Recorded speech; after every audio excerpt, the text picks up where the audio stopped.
అనగనగా ఒక ఊళ్ళో ఒక పిసినారోడు ఉండేవాడు.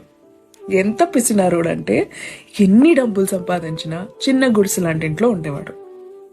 బెడ్షీట్స్ కూడా మార్చేవాడు కాదు, అరిగిపోయే వరకు వాడేవాడు. ఉద్యోగానికి కూడా నలిగిపోయిన బట్టలు వేసుకుని వెళ్ళేవాడు, ఇస్త్రీకి డబ్బులు మిగిల్చాలని. వయసుకు వచ్చినా పెళ్లి చేసుకోలేదు, ఎందుకంటే పెళ్ళం వస్తే మళ్ళీ ఖర్చులైపోతాయి, పిల్లలు పుడితే ఇంకా ఖర్చులైపోతాయి అని. అలా జీవితాన్ని బ్రతికేస్తున్నాడు. 45 ఏళ్ళు వచ్చాయి.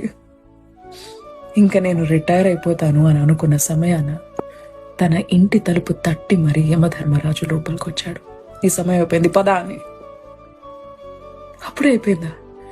ఇప్పటివరకు నేను ₹1,00,00,000 సంపాదించాను, ఈ డబ్బులు తీసుకుని నాకు కొంచెం ఆయుష్ ఇస్తారా అని అడిగాడు. యమధర్మరాజు గట్టిగా నవ్వాడు. కుదరదని చెప్పాడు. ఒక్క క్షణం సమయం ఇవ్వండి అని ఒక పేపర్ తీసి ఒక చిన్న లెటర్ రాశాడు. ఈ డబ్బులు ఎవరికి దొరికితే వాళ్ళు, దయచేసి జీవితాన్ని బ్రతకడానికి వాడండి. చావులో ఇది దేనికి పనికిరాదు అని డబ్బుల మూటలో రాసి పడేసి బయటికి సిరేశాడు. జీవితాన్ని బ్రతకండి, దాచుకోకండి. Nothing is forever. చిన్న కథ నచ్చిందా? Download ShareChat.